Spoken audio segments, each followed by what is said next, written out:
What is HelloFresh? With HelloFresh, you get farm fresh, pre-portioned ingredients and seasonal recipes delivered right to your doorstep. Skip the trips to the grocery store and count on HelloFresh to make home cooking easy, fun, and affordable. That's why it's America's #1 meal kit. Fall is right around the corner, and HelloFresh is there to help you plan for the busy season ahead with tasty dishes delivered right to your door. You just simply choose recipes and pick your delivery date, then lay back and enjoy the last days of summer, knowing that dinner is covered. Parents have enough back-to-school shopping and planning to do. Let HelloFresh get the groceries and save you some cash with pre-portioned meals, again, delivered right to your door. So when life gets busy, don't call for delivery, go with HelloFresh. I've been using HelloFresh for a while now, and I cannot tell you how much simpler making dinner has become. It really does give me one less thing to worry about. So go to HelloFresh.com/50whokilled and use code 50whokilled for 50% off plus free shipping. Again, go to HelloFresh.com/50whokilled and use code 50whokilled for 50% off plus free shipping.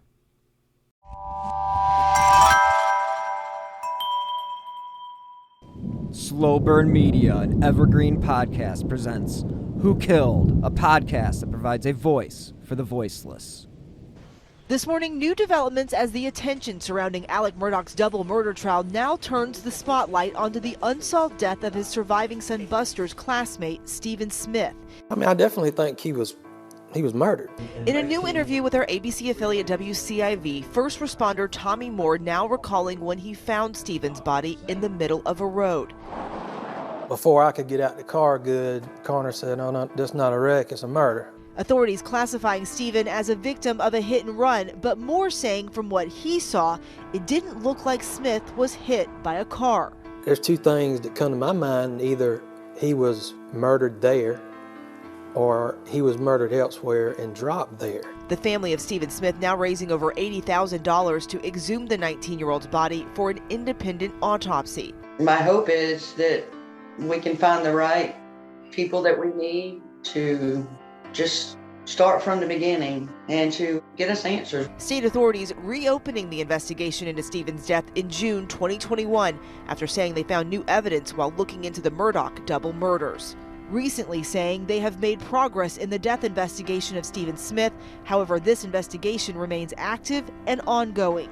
I'm hoping to get the truth of what happened to my son. I just want justice, and I feel it wasn't done right the first time. And now Buster Murdaugh breaking his silence to address what he called vicious rumors, saying in a statement, "These baseless rumors of my involvement with Stephen and his death are false. I unequivocally deny any involvement in his death, and my heart goes out to the Smith family." Hello and welcome to episode 222 of Who Killed.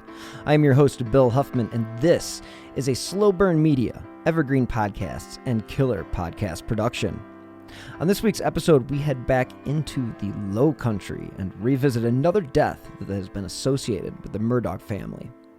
As you know, Alex Murdaugh was found guilty of killing his wife Maggie and son Paul. Now with that case being wrapped up, the focus has turned to another mysterious case involving the Murdaugh family, a supposed hit and run with 18-year-old Stephen Smith. Now, Buster Murdaugh's name had been floated during a couple documentaries from Netflix and HBO. Now, SLED announced on March 21st that the suspicions into the death of Stephen had led them to change the case to a homicide investigation.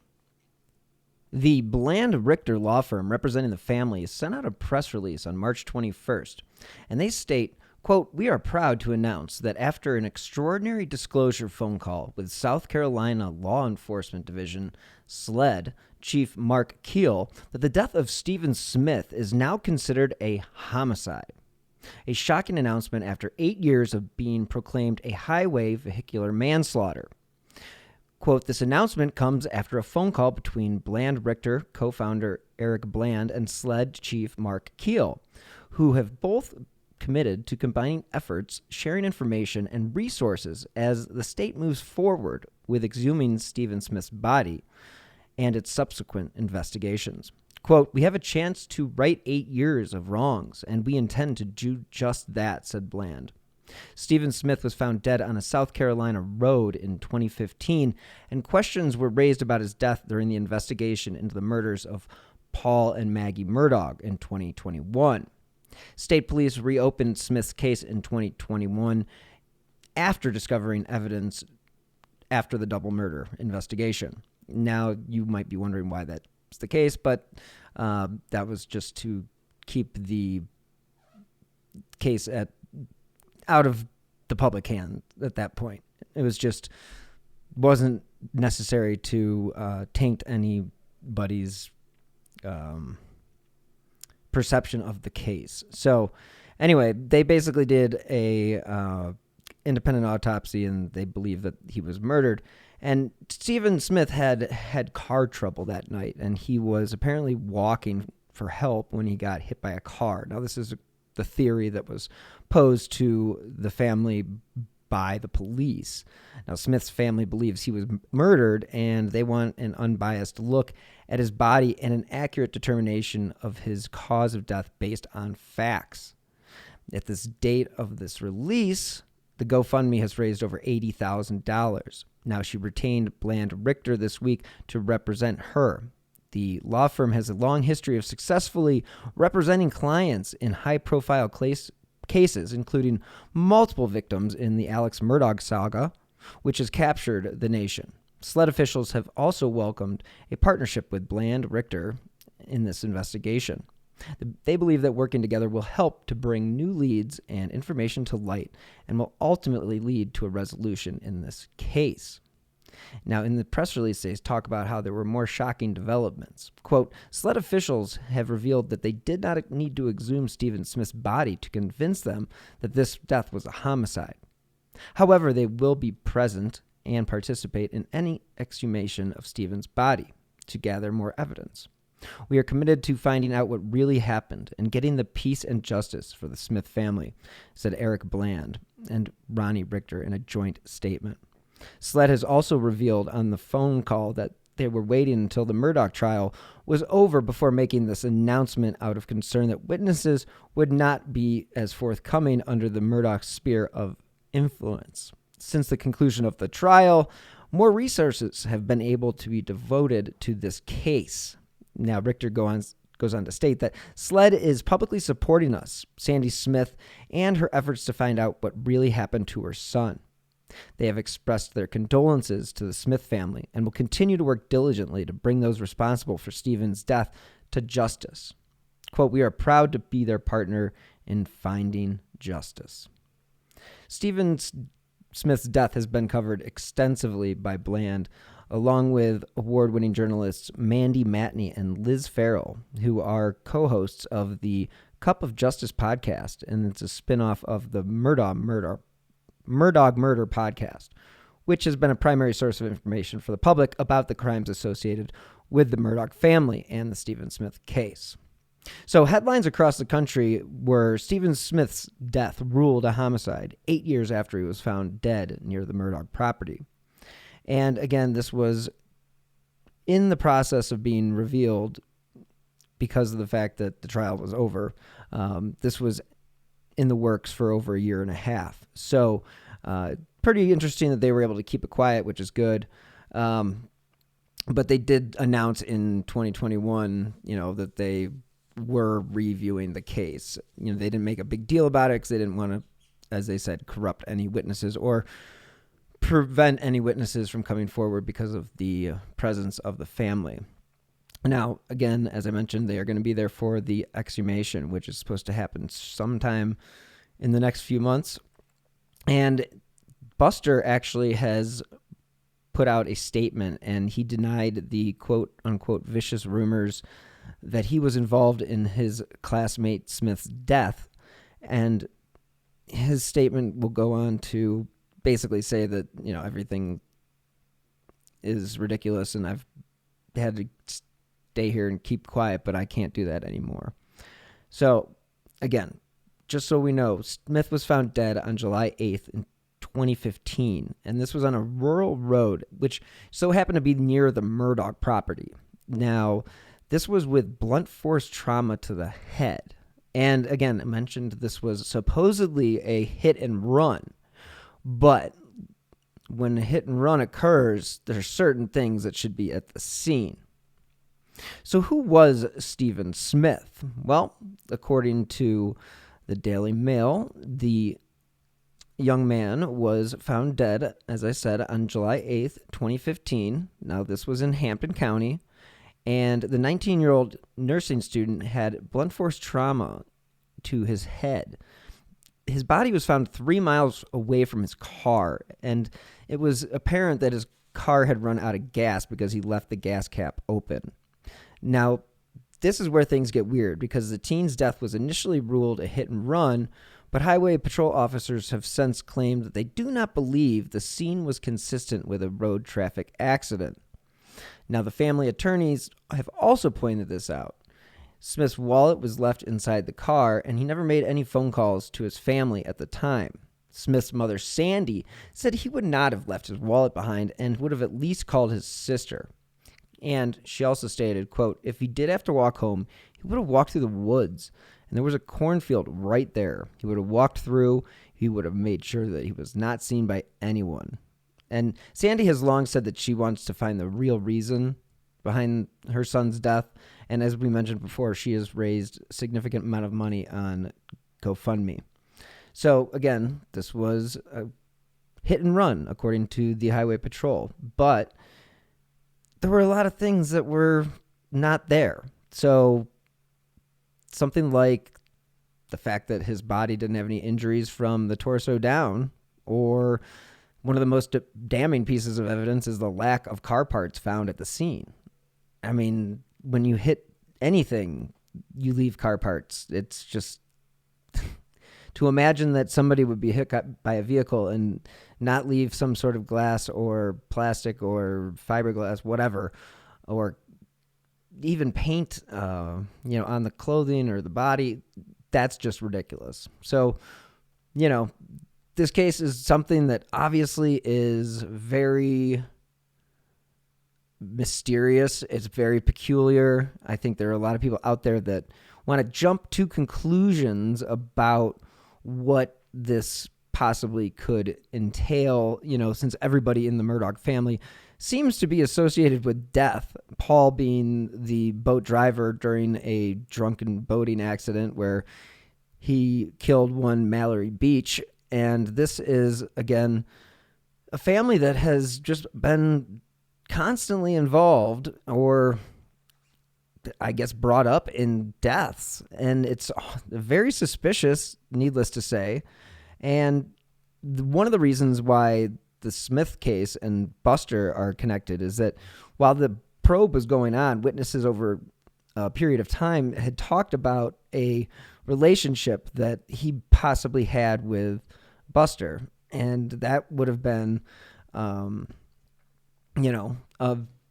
gay relationship that wouldn't have been socially acceptable in the environment that he was living in. And again, that's just the way the rumors had went. And it was 2 documentaries that were put out by HBO and Netflix that basically went on and aired those rumors about Buster and Steven's possible romantic relationship.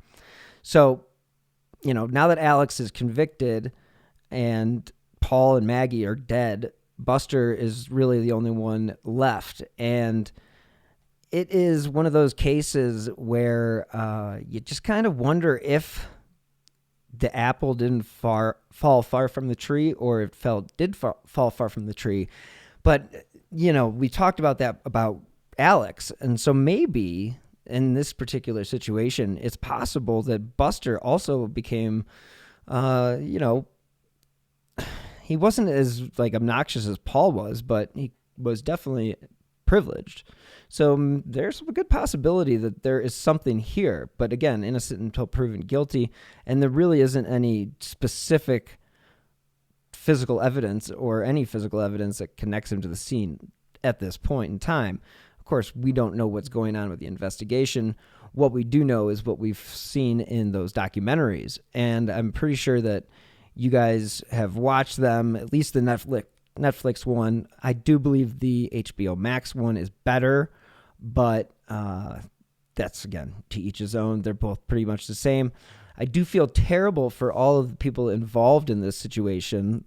Stephen's family, the Murdaugh family's friends that didn't have any intention of getting wrapped up in all these murder investigations. This is not something that is normal anywhere. So the fact that Buster is now being somewhat focused on, I guess, is kind of interesting.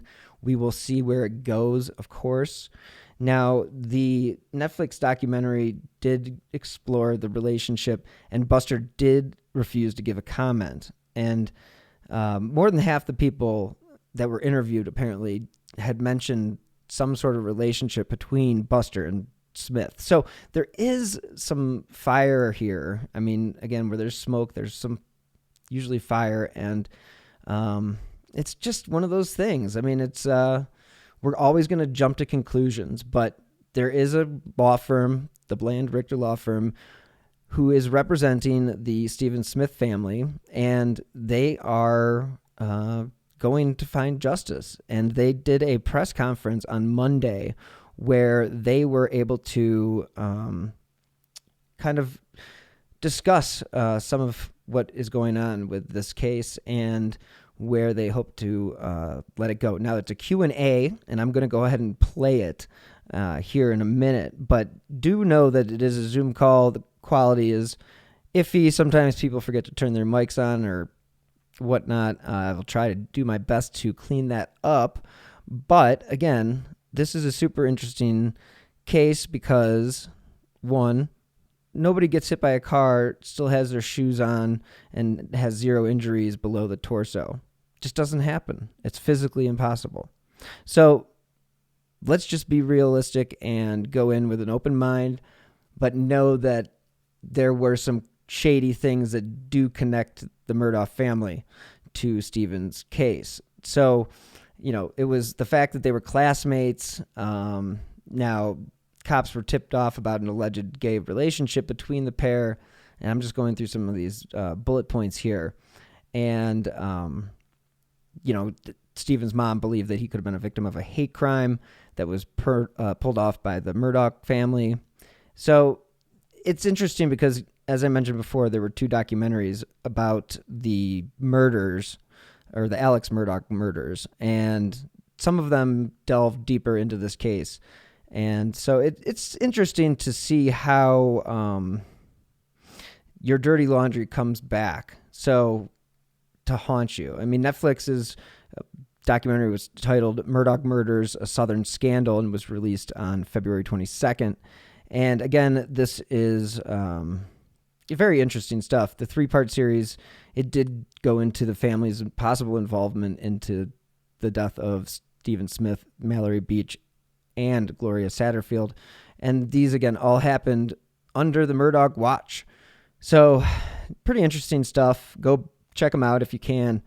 In the meantime, check out this press conference from what the law firm who has been hired to represent Stephen Smith had to say about what they plan on doing.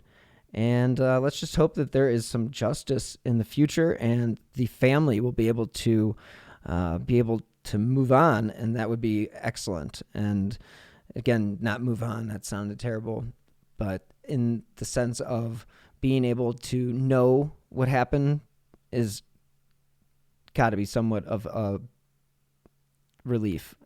Now, I know that it's not closure because there's no such thing, but it is important that the case gets solved. And hey, if it's not Buster and it's somebody else in the community, well, all the same. I mean, it makes no difference to me whether or not it was Buster.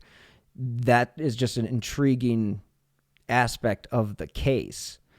It is very helpful for the family of Stephen Smith that he did get sort of caught up in this documentary, because I don't think his case would have gotten the attention it probably deserved and may have just been completely missed. So kudos to the documentarians for getting that done and putting that out there, because it's really interesting stuff. And now that SLED's involved, I think it's really interesting. So go ahead and listen to this press conference. And again, just hang in there with the audio. It's not terrible, and it's really interesting and intriguing stuff. So check it out. And I will be back next week with a brand new episode, probably discussing some more about either this case or some of the developments in the Idaho 4 case. So in the meantime, enjoy this press conference. Good morning, everyone. I want to thank you for joining us today. We are here to discuss developments surrounding the tragic death of Stephen Smith. As you are now aware, Bland Richter Law Firm has been retained by Sandy Smith, Stephen's mother, to represent her in this matter. We will introduce them shortly, along with award-winning journalist Mandy Matney. We believe that it's essential for the public to be aware of the facts surrounding Stephen's death and for there to be a thorough and impartial investigation into the circumstances that led to this tragedy. We want to thank the incredible people who donated to the GoFundMe. As of this morning, the fund has raised over $65,000. We are here today because of your generosity and commitment to justice for Stephen. We want to assure you that every dollar of this fund is going to the investigation, expert fees, and exhumation costs. Investigators are being hired to start over as if they just arrived on the scene. We are not here today to indulge in rumors and speculation. We are committed to working with authorities to ensure that justice is served and that those who are responsible are held accountable. We understand that there are many questions surrounding this case, and we want to provide some answers and clarity in the weeks ahead. We want to thank you for your attention this morning. Let me let a few more people in. I want to introduce and thank Stephen's mother, Sandy Smith. Sandy, thank you for being here and joining us today. Sandy's grace and courage throughout this process shines through, and I hope that everyone here is committed to finding the truth and the peace that she deserves. I also would like to introduce Eric Bland and Ronnie Richter, the founders of Bland Richter Law Firm. Eric is also the co-host of Cup of Justice, along with Mandy Matney, an award-winning journalist who has been an integral part of sharing Stephen's story through her podcast, The Murdaugh Murders and Cup of Justice. Mandy and her partner, Liz Farrell, were the first to write about Stephen's story and have continually put pressure on the fact that his death needs to be reinvestigated. They are a foundational reason that we are here today and have been incredible advocates for Sandy and Stephen Smith. Thank you all so much. Mandy's also here with us to answer any questions. With that being said, I want to give the floor to Ronnie, then Mandy, then Eric, and we will be taking questions at the end. So please keep your mics down. You can ask questions in the chat. I'll be fielding those. And I just want to thank you all for being here, and let's get started. Ronnie, floor is yours. Yeah, good morning. This is Ronnie Richter, partner of the Bland Richter Law Firm. My partner, Eric Bland, and I are honored today to announce our representation of Sandy Smith as it relates to a renewed investigation into the death of her son, Stephen Smith. On July 8th, 2015, at approximately 4 a.m., Stephen Smith's body was found in the middle of Sandy Run Road in Hampton County. There were no skid marks around his body. There was no vehicular debris found. His loosely tied shoes were still on his feet. His motor vehicle was about 3 miles away on Bamberg Road with the gas cap removed. And while it would appear that his car broke down and he had walked for help, he never called for help from the cell phone that was found on his body. Sandy Smith has never accepted the conclusion of the cursory investigation that followed his death that concluded that his death was a result of a hit and run. And it is our job today, it is our honor today to launch a new investigation into this death in the hopes of finding real answers to the questions that still persist surrounding Stephen's death.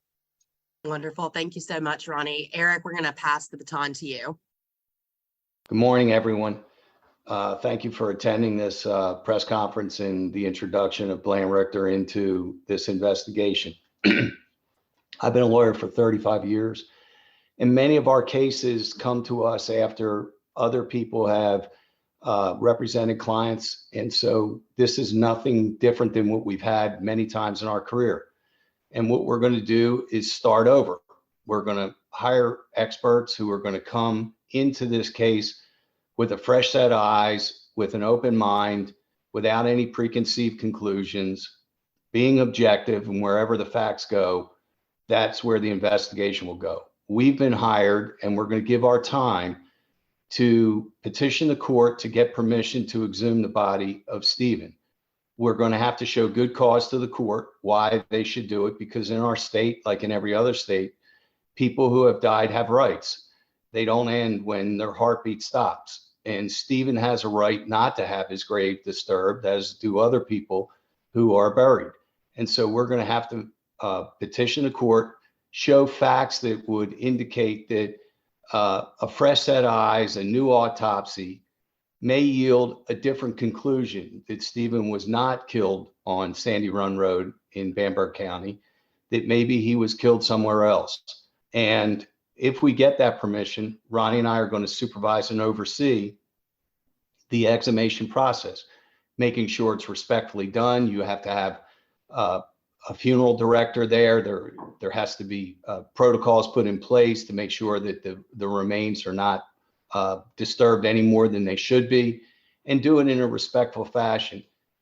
And hire investigators who are going to go back and do a Stephen Smith 2.0. This is not a Alex Murdaugh 2.0 or any Murdaugh 2.0. This is a Stephen Smith 2.0. It's all about Stephen. And what we intend to do is look at his life. Look at the life 90 days before July 8th, 2015. Look at who he was associating with. Who were his friends? What kind of communications did he have? What were his plans? We knew that he was a nursing student and obviously wanted to become a doctor. We think a lot of the pre-death communications can be relevant. We also think that post-death communications on different people could yield some information. One of the things that we can do is start a civil suit to look at the cause of death, which would give us subpoena power as well as discovery rights under the South Carolina Rules of Civil Procedure. But all those are decisions that are going to be made down the road. The first decision, it has to be made by a judge. And hopefully a judge will see that we have good cause to open Stephen's death. We think that he did not die on that road that fateful night. We think that there was other reasons and other causes that caused his death. Our job is not to find out who did it. That's not what we do. We're not law enforcement. We're not doing a criminal case. We're helping in an investigation. And what we're really trying to do is give a mother answers. Parents should never have to witness children dying before them. And Sandy has witnessed that. And for 8 years, all she has is questions. And we're very grateful for law enforcement for what they've done so far to date on this case. We know that in September 2021, they opened the investigation. Sorry, I'm jittery. I had my knee replaced, so I'm trying to get comfortable. But in September 2021, they opened an investigation into Stephen's death. And we have maintained that SLED should have been and is the proper investigative agency for Stephen's death. And so we intend to share anything that we may find in our own investigation with law enforcement. There's no secret sauce here. There's no intent on us trying to trump anybody. It's our goal that we can all work jointly together. Awesome. Thank you, Eric. We're going to open the floor for any questions. If you want to raise your hand or drop it in the chat or flip off your mic, that all works. The first one that I'm looking at here is, what are the next steps around getting the new investigation moving? Yeah, so the immediate next steps would be to petition the court for the right to exhume the body. And on a parallel track, we'll be reaching out to experts in the field who've done this before, who've performed autopsies on bodies, that are several years old, like Stephen. So hopefully by the time we get the permission of the court, granted we get the permission of the court, we'll be engaging with experts who are qualified in this field to examine a body like Stephen's and still be able to come up with some forensic answers for what happened that day. It's important that I say today as well that part of this presser is an appeal to the public that, if you have information, if you know information about Stephen, about what you think might have happened, we urge anyone in the public with that type of information to reach out to us and share it. It's going to be hard to open an investigation after 8 years, but it has to start with an examination of his body and an independent determination of the true cause of death, which we don't accept to be vehicular manslaughter. Thank you, Ronnie. Next question from Andrew Davis. This crime happened a long time ago now. Do we know what can actually be found during an autopsy now? What is still viable and what information of evidence may be difficult to recreate or find? I'll take that. I think that the forensic experts will be able to determine if indeed he was struck by an automobile. Certainly there would be marks on his body from a bumper of a car or a hood. To our knowledge, there was only shoulder up injuries, which would indicate that he wasn't struck by a bumper of a car. They'll be able to determine fractures that would indicate if somebody was projected being hit by a car, if he was really hit in the back of the head with blunt force. I know they've indicated they thought it may have been a mirror from a truck, how far he would be projected. You guys saw in the Murdaugh murder trial, I mean, so much can be done with technology and computer simulation and measurements. And certainly the technology that exists today didn't exist in 2015. We all learned about the importance of phone mapping, and we intend to go back and look at phones, look at where they were, who he spoke to, who spoke to him. Stephen had to live a secret life. There's no question about it. Being young and gay in the Low Country was not an easy thing to do. It's not easy today. Certainly wasn't easy in 2015. He didn't hide it. He was proud of being gay. However, he had to be cautious. And people that have to be cautious have to be secretive. And so we're going to try to break down some of those secret walls. Sandy herself would like to know some things that she suspects. But, Stephen had to live a very secret, careful life. And we have to break down those walls. Thanks, Eric. Next question comes from Bristow Marchant. How much money has been raised for the exhumation, and what specifically will that money go toward? The exhumation itself, legal cost, etc. Okay, I'm back on. Hey, I don't know the exact cost of an exhumation or anything, but I can also just assure everyone I've known Sandy for 4 years now, and the only thing this woman wants is answers. And I can guarantee you that she is going to put every penny to getting answers toward her for her son to get justice, because that's all that she's wanted all along. There's no reason for speculation. And another thing I've noticed, like a lot of the people asking questions about where the money's going aren't the ones who are donating. So I believe, Eric, you should probably know where, do you know how much an exhumation costs and all that? Yeah. An exhumation can cost anywhere between $10,000 and $25,000. You saw in the murder trial that expert witnesses can charge up to $600, $700 an hour. They're some of the world-renowned people, and we want to get the best of the best. We're going to find out who's the best at this. And if they're out of state, they're going to charge for their travel time, and they charge a daily rate. And sometimes that daily rate can be anywhere between $5,000 and $7,500. So we can assure everyone the money is not going to Bland Richter. We're not charging legal fees to petition the court and oversee this process. That is what we are contributing. We would have done this sooner. We were willing to donate our time, but we didn't have the money. And these costs are expensive. You saw it in the murder trial. And that's why that was so good, because the public got to see expert witnesses do consume a lot of the trial budget. And in this case, not only are we going to need the forensic pathologist, but we're going to need investigators and people who can specialize in accident reconstruction. Ronnie and I have trucking cases all the time, and an accident reconstructionist can cost anywhere from $15,000 to $20,000. So let's not have the dollars stop coming. There'll be full transparency on this money, I can assure you. Any questions that you want where it will go, we will show you where the money will go. It's going to go to be poured into this case. And look, at the end of the day, it may be that it was a vehicular manslaughter. That's still a crime. That's still somebody that's driving around in the state today who hit and killed a young man and didn't stay and take responsibility. We don't think that's going to be the case, but that very well may be the conclusion.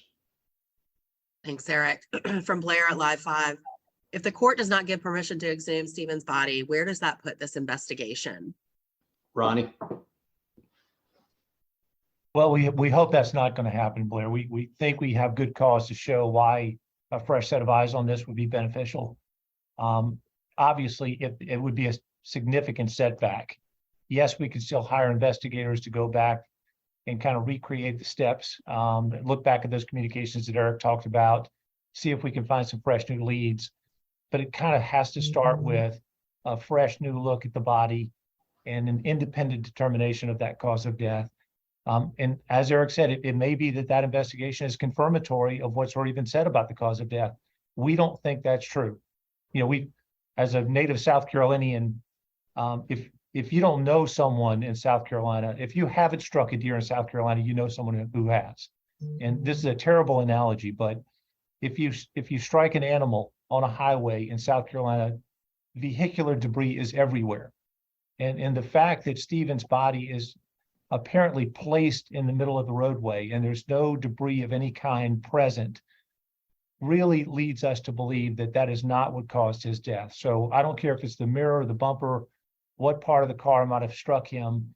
It just makes no sense to us that he could be struck in that fashion badly enough to cause his death and there be no vehicle debris of any kind whatsoever. So we hope by presenting this to the court that they will see that there is good cause shown why an exhumation is proper in this circumstance.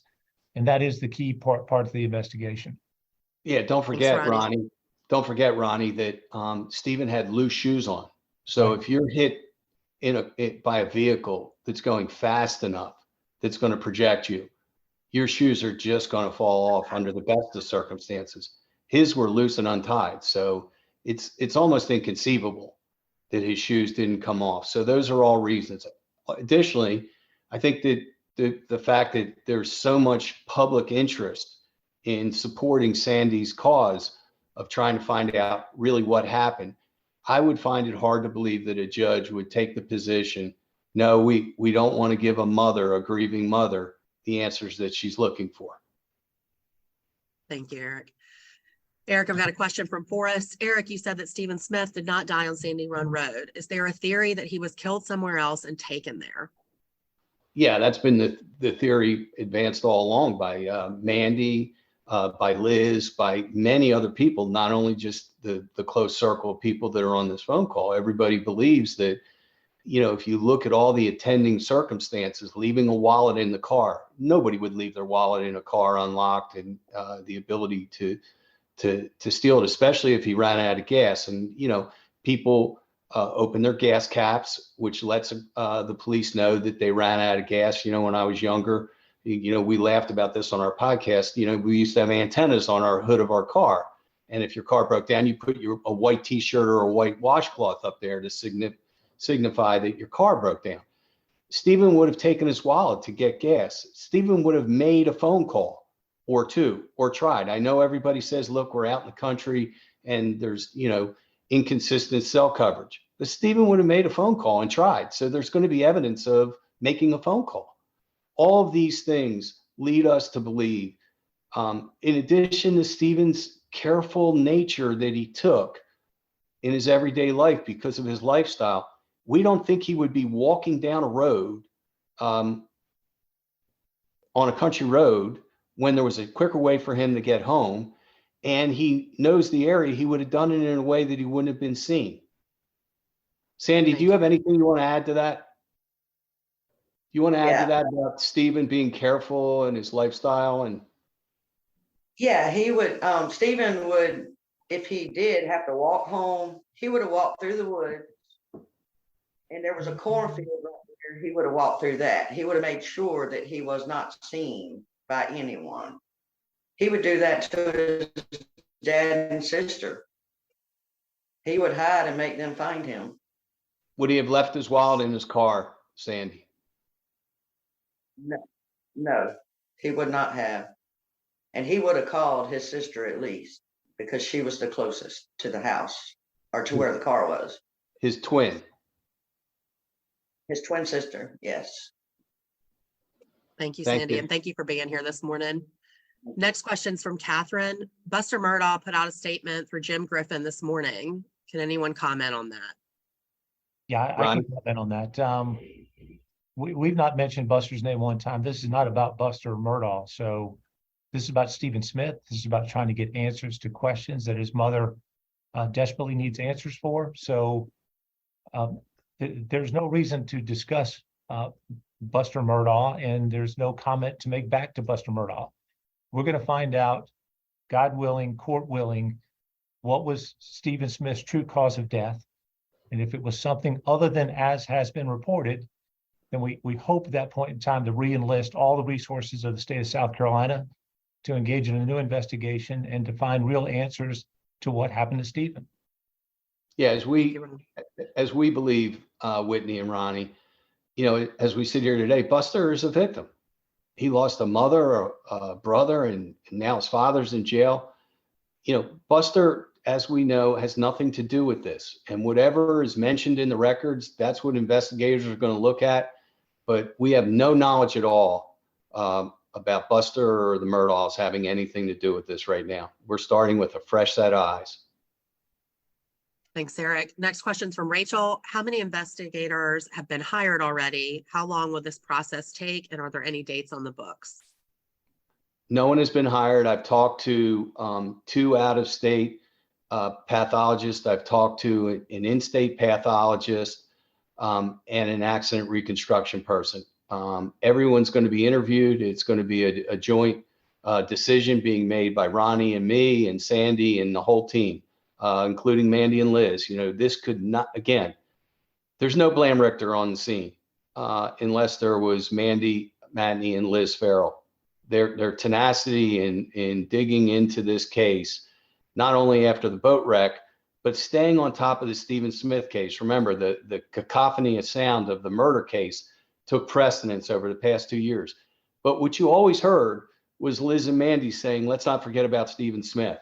So Liz Farrell did a timeline that's absolutely amazing that predates Stephen's death and postdates it. And Mandy's dogged reporting is just a wealth of information that we intend to share for the investigators. Last night when I was trying to prepare, because I just got retained Friday night, I read one of Mandy's articles, and I mean, it's a tutorial on this case.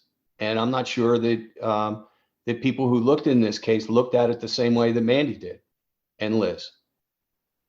Thanks, Eric. And Jeanette, I'm going to let you unmute real quick if you want to ask your question. And if anyone else has questions, you can also raise your hand or drop it in the chat. We're taking these one by one. Hi, thank you. And thanks for holding this news conference. I'm wondering, you know, sometimes law enforcement can be loath to partner with citizens, lawyers in investigations like this one, a criminal investigation. Are you anticipating some cooperation? And as far as those electronics go, you know, we know you guys probably have access to Stephen's electronics.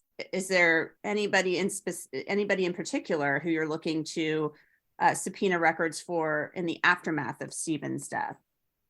Right now, no.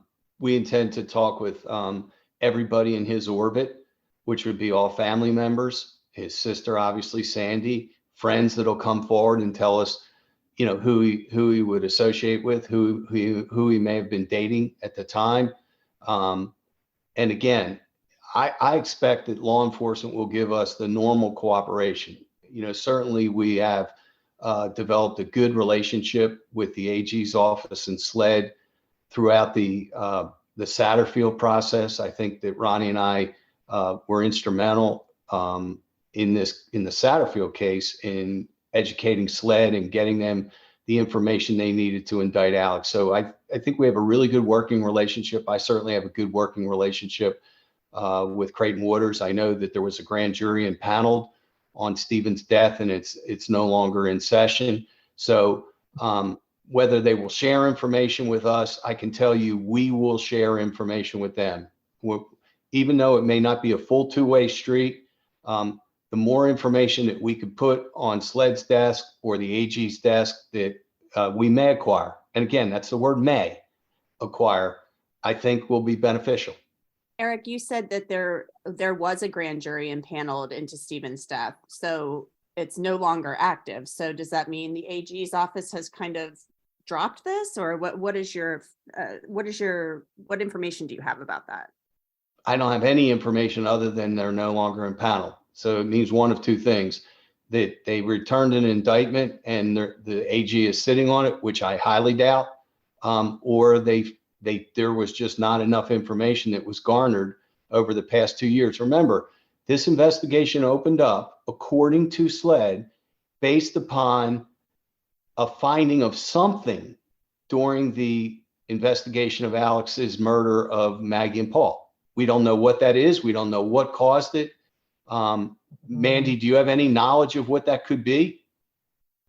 Yeah, I just a couple things here. And again, I think we just really need to focus on the fact that this is about Stephen, not about the Murdaugh investigation. But with the grand jury, I believe that was the state grand jury, and we're not sure, like the state grand jury does not do murder cases either. So I wouldn't look into that too much about their involvement and what that means. I think what we need to focus on today is that everybody in the media, everybody out there participating in this, y'all have a responsibility and a lot of power to give Sandy Smith, this woman who has been waiting for justice for more than 7 years, to help her. And I believe after digging into these files and after digging into this investigation for 4 years, I firmly believe that there are many people in Hampton County, South Carolina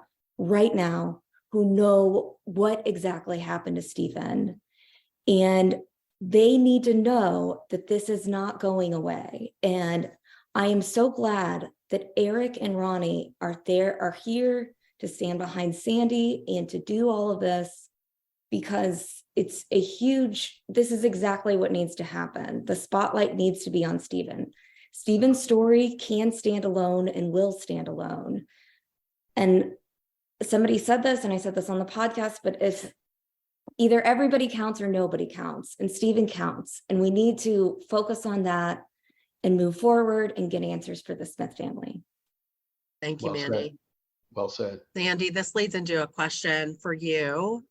Can you tell us what you hope to find and why this is so important to you? It's important to me because, I just love my son. And since I couldn't protect him, I'm going to fight for him. I want to thank everyone who's donated and supported us from the beginning. But I hope to find the real reason for Stephen's death and the real why. We've got a couple questions about a different case. We're going to keep this on Stephen. So if you'll keep your questions about Stephen and that particular case, that'd be great. Next question from Rachel. Specifically, what kind of phone data are you seeking to discover? I'll give this to Ronnie, but first I want to thank you, Whitney, for hosting this. You did an amazing job putting this together within 24 hours, Murdaugh Communications. So appreciate that. So Ronnie, go ahead, talk about the phone data. Yeah, I mean, to say we want it all is kind of cliche, I guess, but we do data downloads on devices all the time in litigation. So what we'd be seeking to do on his mobile device is download everything and to track as best we can all of his movements for that period of time leading up to his death, certainly. And as Eric said, take a look back for a period of time and try to find out who were those people that he was in regular communication with. And this will lead us into the investigation. This will be the leads that the investigators need to get into the field and start asking questions about what were his relationships, what were his contacts, who was he talking to and about what. It's only through getting boots on ground in this fashion and spading through these lines of communication that we can hopefully find that thread that leads us to the real information about Stephen's death. Now again, it's our working assumption that this was not just a hit and run, but that something else happened. Now, if the facts don't bear that out, they don't bear that out. But we don't think that's the case. Thanks, Ronnie. We're going to take one final question from Dylan. Do you intend to publicize the findings of the investigation? Yes. This is full transparency here. Just want everybody to know. This is full transparency. We want to be open exactly who we hire. That's not going to be a secret. Obviously, if we do get court permission and in order to exhume, we want to do it in a respectful fashion. We don't want this to be a media circus when the body is exhumed, if it's exhumed. We want to be able to have Stephen examined professionally, appropriately, with the greatest respect, and then reinterred. So the process, just to give a timeline, we expect to have something filed, I would think within a week to 10 days. I want to make sure I'm educated and Ronnie and I are educated properly on what we should put in that petition. The petition is our one chance. This is, it's like M&M, you get one shot, and we want to make this shot count. So the first thing is hiring the right experts, and we'll have that decision made by Wednesday of this week. And then coordinating with them for them to give us some guidance on what are the magic bell words that we want to make sure we cover, so that when we go into court, we give the rightful showing. I'm confident that the court will grant us this permission. Then we have to go through the process of hiring the right funeral director, and where is it going to take place? How is it going to take place? And then contemporaneously, we will have investigators now going through the file. I mean, Mandy and Liz have garnered tremendous amounts of information, not just the normal autopsy photos, but a lot of investigative notes that have already taken place. And remember, there were competing agencies that were investigating this, whether it was Highway Patrol at one time or SLED or some different local law enforcement, so that person who investigates this can look at everything and then give us direction. Ronnie and I have never done this before. So we're learning like we do on most cases. We educate ourselves, and when we open our mouths, hopefully we sound like we know what we're talking about. Perfect. Thank you. Any final words, Eric, Ronnie, Sandy, Mandy? Ronnie? Yeah, thank you to the public. Thank you for the support. Thank you for the generosity that's brought us to this point. And again, if you have information, please come forward. We need your help. It's going to be essential to this investigation that people talk. So thank you so far. Thank you for Sandy Smith. And we will be completely transparent, as Eric said. As we know things in this investigation, so will you. Yeah, we will not have closed door hearings. It's not something that we want. Obviously, we can't control that. If the judge orders it, that's up to the judge. Just so you know, during the murder case, I received tremendous input from the public. Ways that they looked at things that I didn't look at, or that Creighton may have not looked at. And I will say this about Creighton Wooders: he was receptive to every piece of information that the public wanted to give him that I received. I know he read it. Some he would say, obviously, I disagree with. And some, as the trial progressed, I knew that he used. So, everybody's got two ears, two eyes, and a great brain. And collectively, if everybody puts it together, like Ronnie said, there are people out there. Sandy has said this. There are people out there, and Mandy has screamed this from the rooftops, in Hampton County, in Colleton County, in Bamberg County, that know things. I mean, people talk, and they know people's lifestyle, and they know things about Stephen that even Sandy doesn't know.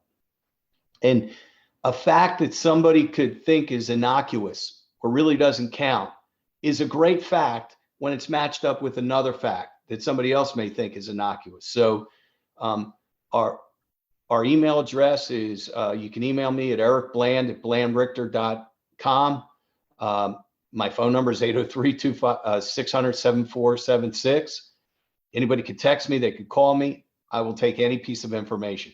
Awesome. Thank you, Eric.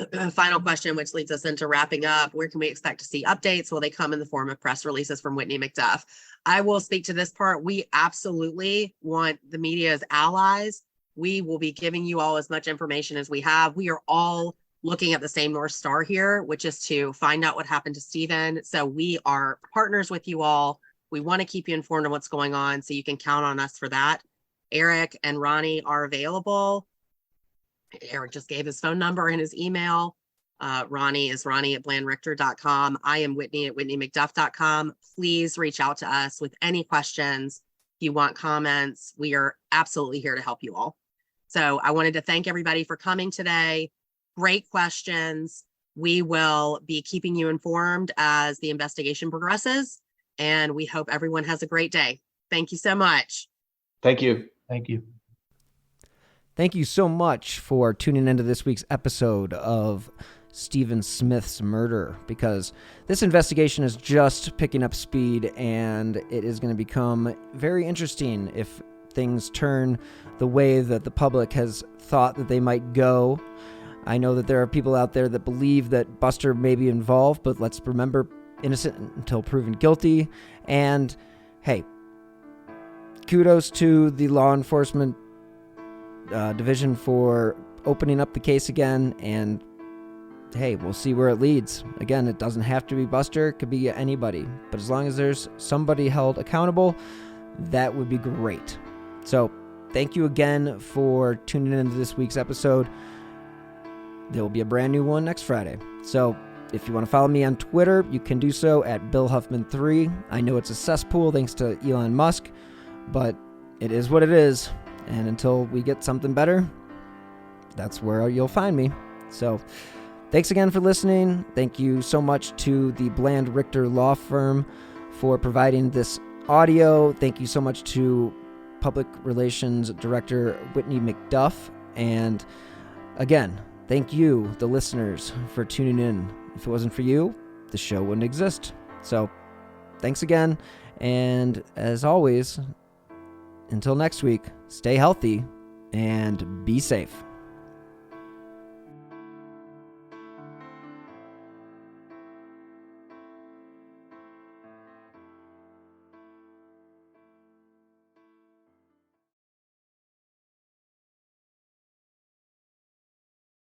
Hi, Vanessa. Hi, Amy. And hi, True Crime fans.